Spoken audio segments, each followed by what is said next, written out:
ह्याच्यातून भाजपची जी महाराष्ट्र द्वेष आहे, महाराष्ट्राबद्दल जो मनात त्यांचं विष आहे, द्वेष आहे, तो स्पष्ट होतो।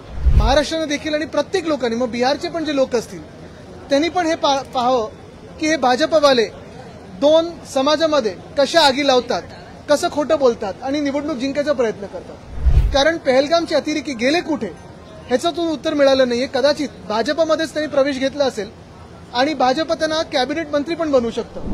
आपण एक पाहिलं असेल, मगाशी उद्धव साहेबांनी देखील सांगितलं आणि आमचं सगळ्यांचं हेच म्हणणं आहे की निशिकांत दुबे हे काही उत्तर भारत किंवा हिंदी भाषिक लोकांचे रिप्रेझेंटेटिव्ह नाहीयेत, प्रतीक नाहीयेत, ते भाजपचे एक खासदार आहेत। ह्याच्यातून भाजपची जी महाराष्ट्र द्वेष आहे, महाराष्ट्राबद्दल जो मनात त्यांचं विष आहे, द्वेष आहे, तो स्पष्ट होतो।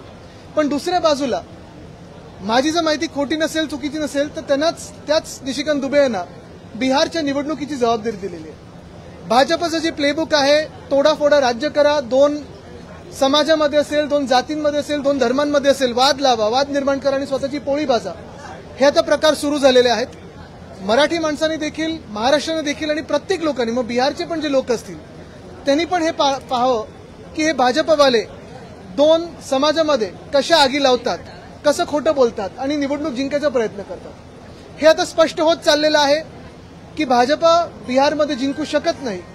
तिथे निवडणूक आयोगाने आता जे काही रिव्हिजन चालू केलेलं आहे निवडणुकीच्या रोलचं, सुप्रीम कोर्टात मला वाटतं तो विषय तर गेलेला आहे। पण हेच आहे की भांडणं लावायचं, खोटं बोलायचं, काहीतरी भयानक बोलायचं, विष ओकायचं आणि मग निवडणुका जिंकण्याचा प्रयत्न करायचा, हे जे काही भाजपचं राजकारण आहे ते आम्ही चालू देणार नाही। कोणी केले?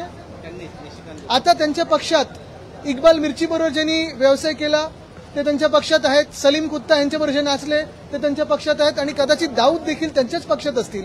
कारण पहलगामचे अतिरेकी गेले कुठे ह्याचं उत्तर मिळालं नाहीये। कदाचित भाजपमध्येच त्यांनी प्रवेश घेतला असेल आणि भाजप त्यांना कॅबिनेट मंत्री पण बनवू शकतं।